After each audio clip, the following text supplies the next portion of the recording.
Hello friends, welcome to Gyanpedia virtual classes. आज की हमारी क्लास में आपका स्वागत है। आज जो हम पढ़ने वाले हैं वो हम यूपी जीके का आगे का पार्ट पढ़ने वाले हैं। देखिए, क्लासेस जो है वो थोड़ी गैप पे आ रही हैं क्योंकि हमने इसके साथ साथ हिंदी की सीरीज भी शुरू कर दी है, इसलिए टाइम लग रहा है। लेकिन हम रेगुलरली ये क्लासेस जरूर लेंगे और इसके साथ साथ हिंदी भी लेंगे, जो यूपी एसआई और यूपी लेखपाल के पर्पज से हमने शुरू की है। आप चैनल के साथ जुड़े रहिए, क्लासेस और सिलेबस हम जरूर पूरा करेंगे। चलिए आज की हम क्लास शुरू करते हैं। हमने लास्ट टाइम एक क्लास ली थी यूपी जीके की ही वन संपदा से रिलेटेड, उसमें हमने वनों की रिपोर्ट और वनों के बारे में पढ़ा था। आज जो हम पढ़ेंगे वो हम पढ़ेंगे वन्य जीवों के बारे में।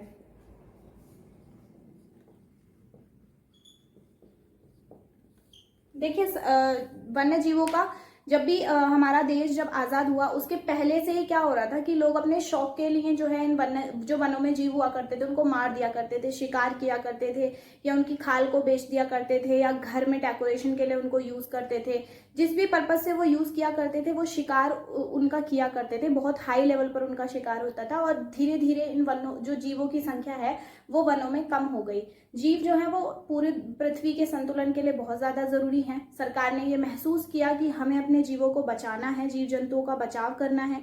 इसके लिए सर्वप्रथम जो भारत में शुरू किया गया था, जब जीवों को बचाने के ऊपर पहल शुरू की गई, तो सबसे पहले जीव संरक्षण के लिए जो भारत ने शुरू किया था वो किया था भारतीय वन्य जीव बोर्ड। देखिए, भारतीय वन्य जीव बोर्ड की जो स्थापना हुई थी वो हुई थी 1952 में।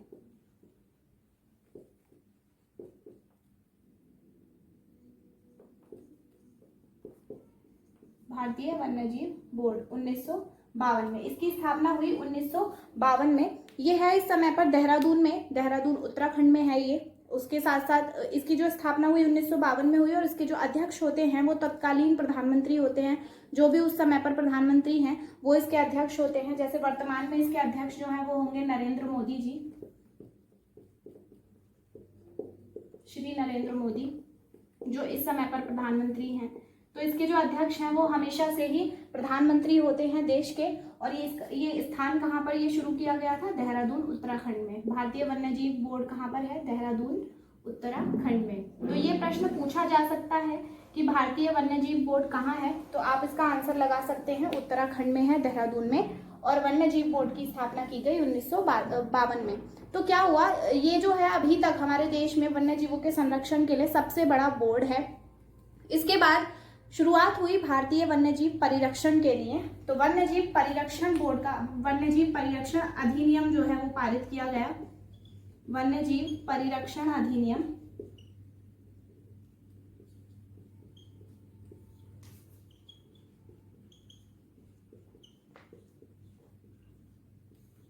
ये बनाया गया और ये बना 1956 में। वन्य जीवों के संरक्षण के लिए जो बोर्ड बना वो बना 1952 में, और जो परिरक्षण अधिनियम बना वो बना 1956 में। 4 साल का गैप था। ये बना है देहरादून उत्तराखंड में, अभी भी वहीं पर स्थित है। और वर्तमान में अध्यक्ष हैं श्री नरेंद्र मोदी। जब प्रधानमंत्री बदलते रहते हैं तो अध्यक्ष भी बदलते रहते हैं। उस समय के जो प्रधानमंत्री होते हैं वही उस वन्य जीव बोर्ड के अध्यक्ष होते हैं, है वो देहरादून में। फिर उसके बाद भारतीय वन्यजीव परिरक्षण अधिनियम चालू किया गया 1956 में। तो देखिए, ये दोनों प्रयास किए गए देश में वन्य जीवों की सुरक्षा के लिए। लेकिन जिस प्रकार से प्रयास किए जा रहे थे उसको आगे बढ़ाया जा रहा था, तो धीरे धीरे क्या किया सरकार ने, वन्य जीवों को सुरक्षा देने के लिए एक निश्चित स्थान जो है वो मतलब डिसाइड कर दिया कि इस स्थान पर जितने भी वन्य जीव उन्हें हम रखेंगे, उनके लिए वायु, उनके लिए पानी, उनके लिए खाना पीना, भोजन, उनके रहने की व्यवस्था, कि वो खुले में रह सके। पिंजड़े में नहीं, खुले में रखा जाता था। लेकिन डिसाइडेड था कि इससे बाहर नहीं, इससे अंदर अंदर, ताकि जो नॉर्मल आदमी है, जो आम आदमी है, वो अंदर वहां पर ना जा सके। उसमें वही व्यक्ति जा सके जो उस वन से रिलेटेड है, उसके स्टाफ से रिलेटेड है, ताकि वो उन वन्य जीवों को जो है वो नुकसान ना पहुंचा सके। तो उसके लिए राष्ट्रीय उद्यान बने। राष्ट्रीय उद्यान में आपने देखा होगा, उसमें तो हर चीज का जो संरक्षण है वो होता है। वनस्पति का संरक्षण होता है, जीवों का संरक्षण होता है, जितनी भी इंपॉर्टेंट नेचुरल प्राकृतिक चीजें हैं उनका संरक्षण होता है। लेकिन स्पेशली वन्य जीवों के लिए वन्यजीव अभ्यारण्य या वन्यजीव विहार जो है वो बनाए गए। उसके बारे में हम पढ़ेंगे आज, यूपी के वन्यजीव विहारों के बारे में पढ़ेंगे। उसके बाद हम देखेंगे, कभी और क्लास ले लेंगे हम पूरे देश के बारे में अगर हमें डिस्कस करना होगा तो। लेकिन अभी यूपी जीके की क्लास है तो हम यूपी के ही बारे में पढ़ते हैं।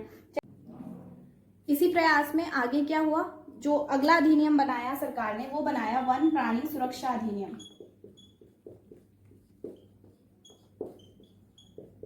वन प्राणी सुरक्षा अधिनियम, और ये बना था 1972 में। आप ये मेन जो है वो नोट करते चलिए, मैं उन्हें बताऊंगी क्योंकि एग्जाम्स में आने के पूरे चांसेस हैं। वन प्राणी सुरक्षा अधिनियम बना 1972 में, और वन एवं वन्य जीवों को, ये इंपॉर्टेंट है, वन एवं वन्य जीव जो है वो कौन सी सूची के सब्जेक्ट हैं? हमने सूची पढ़ रखी थी, एक हमने पढ़ी थी संघ सूची, एक हमने पढ़ी थी राज्य सूची, एक हमने पढ़ी थी संवर्ती सूची। जो संघ सूची के विषय होते थे उनको उनके ऊपर पूरा जो कार्य है, पूरी उनकी देखरेख है, उनसे रिलेटेड जितने फैसले हैं वो सब कौन लेता था? केंद्र लेता था। राज्य सूची के सब्जेक्ट के जितने भी विषय होते हैं राज्य सूची के, उनके फैसले और उनसे रिलेटेड काम कौन करता था? स्टेट, यानी कि वही राज्य सरकार जिस राज्य के हैं। और संवर्ती सूची के जो कार्य हैं वो केंद्र और राज्य दोनों मिलकर करते हैं। जैसे शिक्षा है तो उसमें केंद्र और राज्य दोनों ही उसमें योगदान देते हैं। इसी प्रकार जो वन्य एवं वन्य जीव हैं वो भी संवर्ती सूची में ही आते हैं। तो ये आ सकता है, इंपॉर्टेंट है कि वन एवं वन्य जीव का जो विषय है वो कौन सी सूची के अंतर्गत आता है? संवर्ती सूची के अंतर्गत आता है। और इसका जो ये डाला गया था संवर्ती सूची में, ये 42वें संशोधन में डाला गया था, 42वां संविधान संशोधन जो किया गया था।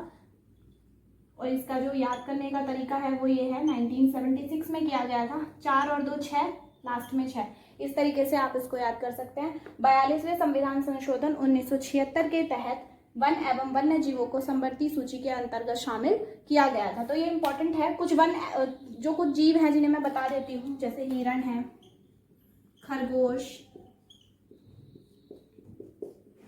हाथी, तेंदुआ, चीतल, बाघ, भालू, रीछ। वैसे तो बहुत सारे हैं लेकिन ये कुछ मेन हैं जिन्हें इस सूची में डाला गया है, इन वन्य जीवों को इसमें डाला गया है। अब हम आते हैं उत्तर प्रदेश पर, तो हम देखते हैं कि किस प्रकार के जो जानवर हैं, कौन से जानवर हैं वो कौन से इलाके में, कौन से एरिया में पाए जाते हैं। यूपी के तराई में है या हिमालय क्षेत्र में है या पहाड़ी क्षेत्र में है, वो हम देख लेते हैं। देखिए, सबसे पहला जो जानवर है जिसके बारे में हम डिस्कस करेंगे वो है हाथी। हाथी बहुत इंपॉर्टेंट है, लेकिन इस समय पर हाथियों की जो संख्या है वो कम हो गई है। अगर हम बात करें तो एग्जाम के पर्पज से यदि हम देखें तो कभी कभी हाथियों की संख्या भी पूछ ली जाती है। देखिए, डिसाइडेड नहीं है, कम भी होते हैं, ज़्यादा भी होते हैं, लेकिन 2012 की रिपोर्ट के हिसाब से इस संख्या को जो है वो पूछा जाता है। तो 2012 के हिसाब से जो यूपी है, यूपी में जो संख्या है हाथियों की वो है 312। हाथियों की संख्या 312। 2012 की जो हाथियों की गणना हुई थी उसकी रिपोर्ट के हिसाब से है 312। वर्तमान का नहीं है, क्योंकि वर्तमान में हो सकता है कम हुए हो या ये भी हो सकता है कि ज्यादा हुए हो। ये पाए जाते हैं यूपी के तराई क्षेत्र में। इस प्रकार से है हमारा यूपी, ये इस प्रकार से। तो ये वाला जो एरिया है, इस एरिया में जो हाथी हैं वो पाए जाते हैं। इस एरिया में जो हाथी हैं वो पाए जाते हैं। इनकी संख्या कितनी है? 312, और ये पाए जाते हैं तराई क्षेत्र में। इसके बाद दूसरा जो जानवर है वो है गेंडा। गेंडा जिसे हम राइनोसोरस भी कहते हैं। तो गेंडा जो है वो भी तराई क्षेत्र में पाया जाता है, इसी एरिया में। चिंकारा है एक, चिंकारा जो जानवर है वो विंध्य क्षेत्र में पाया जाता है। इसके साथ साथ एक और जानवर है जिसे हम कस्तूरी हिरण कहते हैं। कस्तूरी हिरण वो जानवर है जो ये जो है कस्तूरी हिरण, ये उत्तराखंड का राजकीय पशु भी है। उत्तराखंड का राजकीय पशु। इससे आपको पता लग गया होगा कि यदि उत्तराखंड का राजकीय पशु है तो सीधी सी बात है हिमालय क्षेत्र में ये पाया जाएगा। तो जो भी यूपी का हिस्सा हिमालय क्षेत्र में आता है, उस हिमालय क्षेत्र में कस्तूरी मृग यानी कि कस्तूरी हिरण जो है वो पाया जाता है। कस्तूरी हिरण वो हिरण होता है जिसकी नाभि में कस्तूरी होती है और इसमें बहुत खुशबू होती है, लेकिन इस खुद हिरण को ये बात नहीं पता होती कि मेरे ही पास कस्तूरी है, और इसको ढूंढने के लिए वो जंगलों में घूमता फिरता है। इसके ऊपर बहुत कविताएं लिखी गई हैं, बहुत सी कहानियां बनी हुई हैं। तो ये उत्तराखंड का राजकीय पशु है, इसको आप याद करें, और इससे ही आपको ये याद होगा कि ये हिमालय क्षेत्र में है। उत्तराखंड मीन्स पहाड़ियाँ, तो इसका मतलब जो कस्तूरी हिरण है वो कहाँ पर पाया जा रहा है? हिमालय क्षेत्र में पाया जा रहा है। अब हम देख लेते हैं वन्य जीव विहारों के बारे में कि किस प्रकार से जो यूपी है उसमें वन्य जीव विहार पाए जा रहे हैं, किस प्रकार से वो बने। वन्य अभयारण्य, वन्य जीव अभयारण्य। देखिए वन्य जीव अभयारण्य क्या होते हैं। वन्य जीव अभयारण्य वो होते हैं जिनको वन्य जीवों के संरक्षण के लिए इस्तेमाल किया जाता है। वहाँ पर वन्य जीवों को रखा जाता है और उनको जो भी उनके जीवन से रिलेटेड जो भी ज़रूरी चीज़ें होती हैं वो उन्हें वहाँ पर प्रोवाइड कराई जाती हैं। जैसे भोजन है, उन्हें कहीं भी उसके लिए परेशान होने की ज़रूरत नहीं होगी, संरक्षण दिया जाएगा, उनकी जन्म दर को सुधारने की कोशिश की जाएगी। तो उसके लिए सबसे पहले जो यूपी का सबसे पहला वन्य जीव अभयारण्य था वो था चंद्रप्रभा वन्य जीव अभयारण्य। चंद्रप्रभा वन्य जीव अभयारण्य जो सबसे पहला बना था, चंद्रप्रभा वन्य जीव अभयारण्य बना था और ये बना था चंदौली में। तो शुरुआत हुई थी चंदौली से चंद्रप्रभा वन्य जीव अभयारण्य, पहला वन्य जीव अभयारण्य उत्तर प्रदेश, चंद्रप्रभा वन्य जीव अभयारण्य। इसके बाद दूसरा जो अगर हम देखें, एकमात्र हमारे जो उत्तर प्रदेश का एकमात्र राष्ट्रीय उद्यान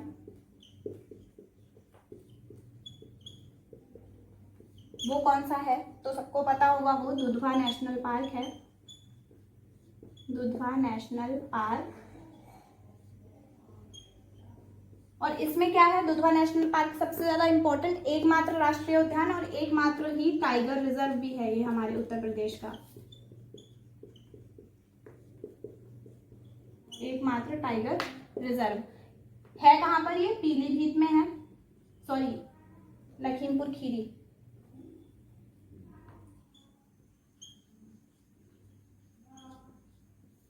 लखीमपुर खीरी में है।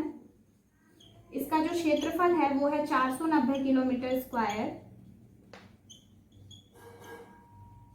सबसे पहला राष्ट्रीय उद्यान यूपी का दुधवा नेशनल पार्क, एकमात्र टाइगर रिजर्व लखीमपुर खीरी है। ये भी दुधवा नेशनल पार्क को ही बोलेंगे, ये है लखीमपुर खीरी में और क्षेत्रफल है इसका 490 किलोमीटर स्क्वायर। इसके अलावा यदि हम बात करें तो इसकी स्थापना हुई थी 1968 में, इसकी स्थापना हुई, यानी कि इसको स्थापित किया गया।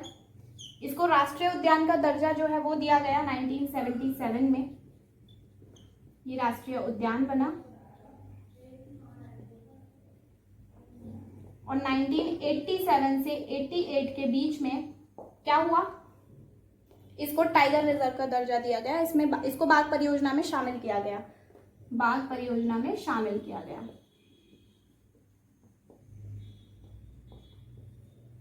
इम्पॉर्टेंट इसलिए है ये सारे के सारे जो ईयर्स हैं, इसलिए इम्पॉर्टेंट है क्योंकि एकमात्र नेशनल पार्क है, इससे रिलेटेड सवाल आ सकते हैं। तो एकमात्र है दुधवा नेशनल पार्क, एकमात्र टाइगर रिजर्व है ये पूरे हमारे यूपी का, लखीमपुर खीरी में स्थापित है। क्षेत्रफल है इसका 490 किलोमीटर स्क्वायर। 1968 में स्थापित हुआ है, 1977 में राष्ट्रीय उद्यान का दर्जा दिया गया है और 87 से 88 के बीच में इसको बाघ परियोजना में शामिल किया गया है। तो ये कुछ इंपॉर्टेंट चीजें हैं हमारे जो यूपी का नेशनल पार्क है उसके बारे में। अब हम आगे देख लेते हैं हमारे जो वन्य जीव उद्यान है।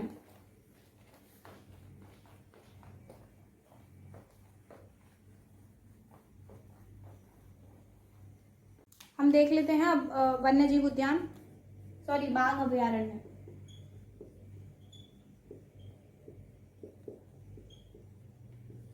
तीन है, एक है पीलीभीत, एक है अमनगढ़ और एक है दुधवा। तीन बाघ अभयारण्य हैं हमारे उत्तर प्रदेश में, पीलीभीत, अमनगढ़ और दुधवा। इसके साथ साथ एक और है प्राणी उद्यान जिसे हम कहते हैं। प्राणी उद्यान एक टाइप से घूमने के पार्क हो गए।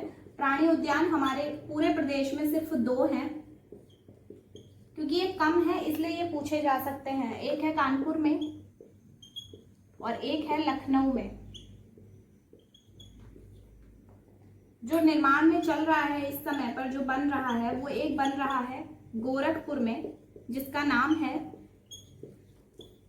शहीद अशफाक उल्लाह खां, अशफाक उल्लाह खां प्राणी उद्यान। ये निर्माण चल रहा है इसका गोरखपुर में। शहीद अशफाक उल्लाह खां कौन थे, इसके बारे में आपको जानकारी दे दूं थोड़ी सी। शहीद अशफाक उल्लाह खां काकोरी में, जो काकोरी स्थान पर जो लूट हुई थी उसमें शामिल थे, काकोरी कांड में शामिल थे और इनको फांसी दी गई थी।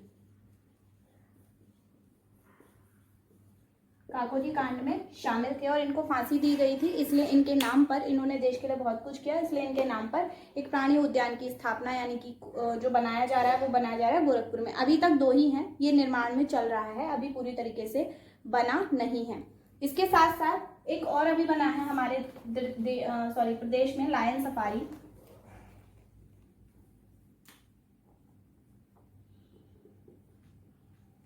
Safari park, lion safari park, ये बना है इटावा में। लायन सफारी पार्क बना है इटावा में, कई बार पूछा गया है। और ये बनाया गया किस मॉडल के ऊपर है? लॉन्गलीड सफारी पार्क, इंग्लैंड। इंग्लैंड के लॉन्गलीड सफारी पार्क को ध्यान में रखते हुए यूपी में जो है लायन सफारी पार्क बनाया गया है इटावा में। तो ये इंपॉर्टेंट है, आप इसको याद रखें। Lion safari park Etawah, Longleat safari park England को ध्यान में रखते हुए बनाया गया है। इसके बाद यदि हम बात करें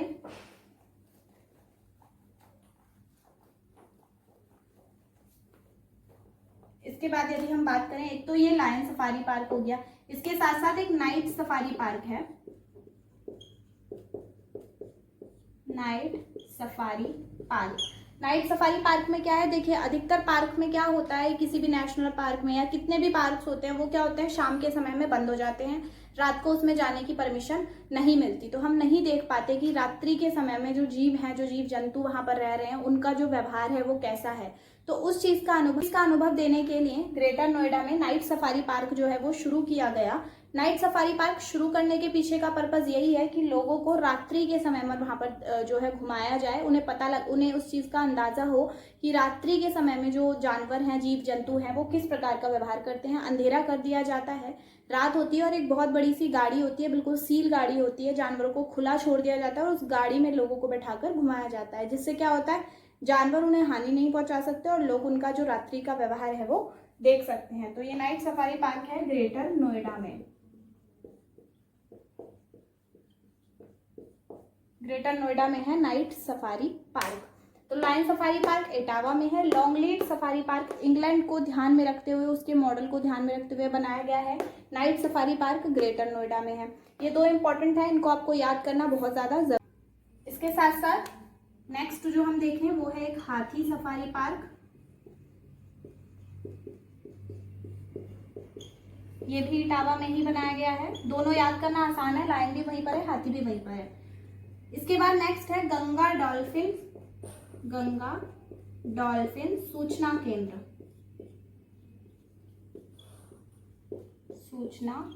केंद्र। देखिए ये गंगा डॉल्फिन बहुत इंपॉर्टेंट है, क्योंकि अभी हमारे जो देश है इसमें भारतीय जल जीव, जो हमारा राष्ट्रीय जल जीव है, उसकी जो राष्ट्रीय जल जीव गंगा डॉल्फिन को बनाया गया है। तो गंगा डॉल्फिन सूचना केंद्र जो है वो कहाँ पर है, वो है हमारा चंबल नदी क्षेत्र में। चंबल नदी क्षेत्र। इसके साथ साथ भालू रेस्क्यू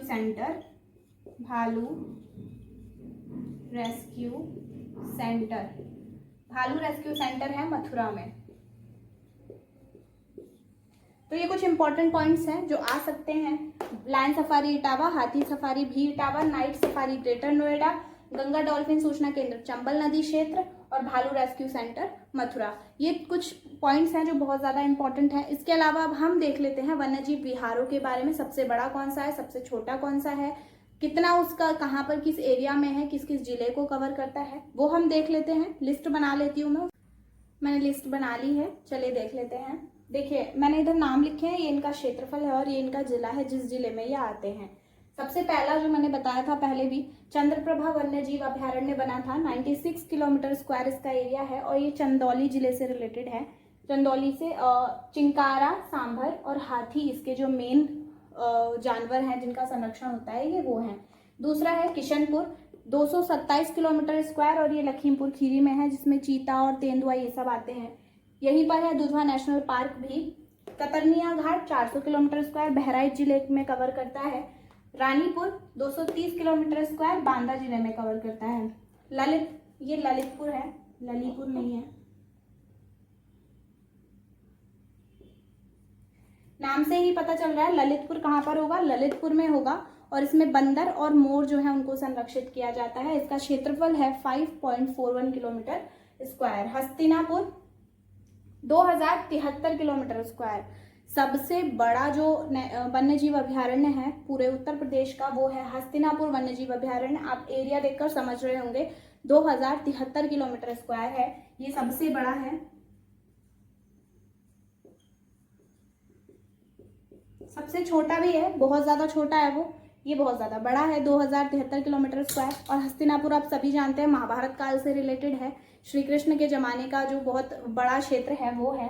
तो देखिए इसमें एक पॉइंट है, यदि हस्तिनापुर वन्य जीव विहार आपसे पूछा जाए और 4 ऑप्शन आए और उसमें मेरठ का ऑप्शन है तो आप मेरठ लगाएंगे। यदि इन जिलों में से चारों ऑप्शन है तो आप सारे जो उपरोक्त सभी वाला ऑप्शन है ना वो लगाएंगे। या फिर ये क्वेश्चन इस तरीके से आ सकता है कि 4 आपको दे दें और उसमें से ये 3 ये दे दें और एक आपको अलग दे दें और आपसे ये पूछ लिया जाए कि ये बताइए हस्तिनापुर जो वन्यजीव अभयारण्य है वो किस जिले को कवर नहीं करता, तो वो भी आपको याद रखना है। तो ये कितने जिलों में आ रहा है, 6 जिलों को कवर कर रहा है, मेरठ, हापुड़, बिजनौर, मुजफ्फरनगर, गाजियाबाद और अमरोहा। तो ये इंपॉर्टेंट है, ये आपको याद रखना है। क्यों याद रखना है? क्योंकि इसके सबसे ज्यादा जिलों को कवर कर रहा है हस्तिनापुर, सबसे बड़ा है, इससे रिलेटेड सवाल आ सकता है। तो इसका आप क्षेत्रफल भी याद रखें, इसके आप जिले भी याद रखें, इससे 3 प्रकार के क्वेश्चन बन सकते हैं, तो आप इसको जरूर ध्यान रखें। इसके बाद नेक्स्ट है सुहागी वरवा 428 किलोमीटर स्क्वायर, महाराजगंज में आता है। सोहेलवा 452 किलोमीटर स्क्वायर, ये 3 जिलों को कवर कर रहा है, बलरामपुर, गोंडा और श्रावस्ती। उसके अलावा कछुआ ये छोटा है 7 किलोमीटर स्क्वायर, वाराणसी इससे भी छोटा है एक, इसलिए इसको हम सबसे छोटे में नहीं गिनेंगे। अब आगे देख लेते हैं, आप इनको ध्यान से आप नोट कर लेना या आप स्क्रीनशॉट ले सकते हैं इसका। जब आप इनको देखेंगे तो आपको समझ में आएगा कि जो एरिया हैं, जो जिले हैं, ये बहुत इंपॉर्टेंट हैं, ये सबसे बड़ा है, तो इसको आपको ज़्यादा याद रखना है क्योंकि इससे रिलेटेड सवाल जो है वो एग्जाम में ज़्यादा आ सकते हैं। चलिए आगे देखते हैं। 9 हो गए थे हमारे, 9 हो गए थे हमारे। अब हम देख लेते हैं, देखिए पीलीभीत 402 किलोमीटर स्क्वायर, पीलीभीत जिले में ही आएगा। चंबल 635 किलोमीटर स्क्वायर, आगरा और इटावा जिले को कवर करता है। पार्वती अरंगा 10 किलोमीटर स्क्वायर, गोंडा को कवर करता है सिर्फ। कैमूर 500 किलोमीटर स्क्वायर, मिर्जापुर और सोनभद्र को कवर करता है। विजय सागर 2 किलोमीटर स्क्वायर, महोबा को कवर करता है। पटना पक्षी विहार 1 किलोमीटर स्क्वायर, एटा को कवर करता है। इसमें क्या है, देखिए सबसे छोटा जो है वो पटना पक्षी विहार है,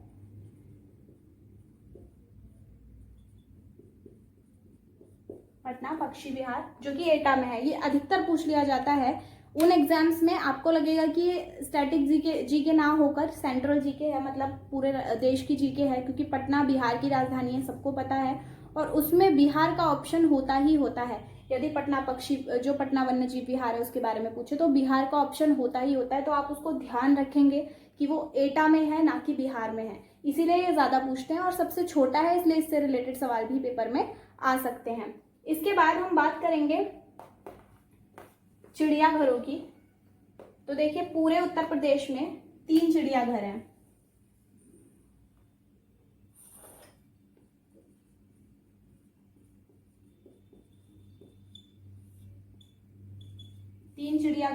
पहला जो चिड़ियाघर है वो नवाब वाजिद अली शाह चिड़ियाघर, वाजिद अली शाह चिड़ियाघर,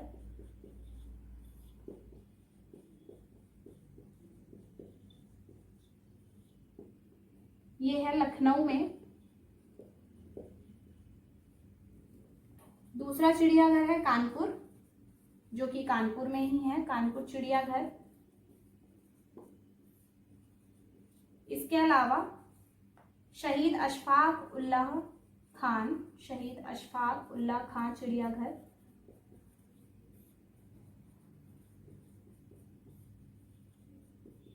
चिड़ियाघर, ये है गोरखपुर में। तो देखिए 3 चिड़ियाघर, नवाब वाजिद अली शाह चिड़ियाघर लखनऊ में, कानपुर चिड़ियाघर हमारा कानपुर में ही है, इसको एलन फॉरेस्ट नाम से भी जानते हैं। शहीद अशफाक उल्लाह खां चिड़ियाघर जो है वो कहाँ पर है, गोरखपुर में। शहीद अशफाक उल्लाह खां के बारे में हमने आपको बताया कि वो क्या थे, काकोरी लूट का हिस्सा थे और उन्हें फांसी दे दी गई थी, जिसके नाम इसलिए उनके नाम पर क्या है, उनके नाम पर वन्यजीव विहार प्राणी उद्यान भी बन रहा है और चिड़ियाघर भी है। आगे देख लेते हैं, कुछ और इम्पोर्टेंट चीजें हैं वो रह गई हैं। यदि प्रश्न जो है वो ये पूछ लिया जाए ना एग्जाम में कि गंगा डॉल्फिन क्या थी, या गंगा डॉल्फिन, मैंने अभी आपको बताया कि हमारे प्रदेश जो हमारे देश है उसका वन जल जीव घोषित कर दी गई है, राष्ट्रीय जल जीव घोषित कर दी गई है गंगा डॉल्फिन। यदि आपसे ये पूछा जाए कि उत्तर प्रदेश में जो है वो गंगा डॉल्फिन कहाँ कहाँ पाई जाती है, तो वो पाई जाती है मिर्जापुर और सोनभद्र के इलाके में, गंगा का इलाका है वो। उसके साथ साथ कभी कभी नेशनल पार्क के सवाल में ना बच्चे इस चीज से कंफ्यूज हो जाते हैं कि एक कॉर्बेट नेशनल पार्क है, जिम कॉर्बेट नेशनल पार्क, पुराने आंकड़ों के हिसाब से यदि देखें तो ये यूपी का हिस्सा था, लेकिन अब ये उत्तराखंड में है। तो आप इससे कंफ्यूज ना हो, उत्तराखंड में है ये, रामनगर के क्षेत्र में पाया जाता है, रामनगर से नैनीताल के क्षेत्र में उत्तराखंड में पाया जाता है। और ये भी क्या है, जो बाघ संरक्षण की योजना है उसके तहत है, तो इससे आप कंफ्यूजन ना हो। और इसका एक पुराना नाम है वो है हेली नेशनल पार्क,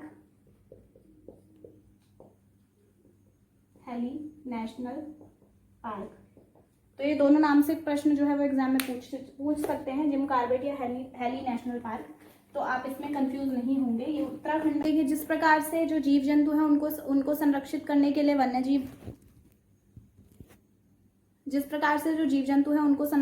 के लिए वन्यजीव अभयारण्य बनाए गए, उसी प्रकार से पक्षियों को संरक्षित करने के लिए भी पक्षी विहार बनाए गए। तो सबसे पहला जो पक्षी विहार है वो हमारे पूरे प्रदेश में बना था, नवाबगंज पक्षी विहार, जो कि उन्नाव में है 1984 में। इसका नाम अब परिवर्तित हो चुका है, इस दृष्टि से ये इंपॉर्टेंट है, शहीद चंद्रशेखर आजाद पक्षी विहार। ये इसका नाम परिवर्तन हुआ है, इस दिशा से भी इंपॉर्टेंट है और सबसे पहला बना था इसकी वजह से भी इंपॉर्टेंट। तो आप इसका सन भी याद रखेंगे और ये कहाँ है, किस जिले में है, आप वो भी याद रखेंगे, नवाबगंज पक्षी विहार। इसके अलावा जो दूसरा इंपॉर्टेंट है वो है लाल बहाशी पक्षी विहार, क्योंकि ये सबसे बड़ा पक्षी विहार है उत्तर प्रदेश का, ये है कन्नौज जिले में। इसके अलावा इंपॉर्टेंट, इसका नाम बदला गया, सुरहाताल पक्षी विहार बलिया में है, इसका नाम बदलकर जयप्रकाश नारायण पक्षी विहार कर दिया गया या जेपी नारायण पक्षी विहार कर दिया गया, ये बलिया में है। ये 3 ज्यादा इंपॉर्टेंट है, बाकी जो अभी तक एग्जाम्स में आए मैंने वो लिख दिए।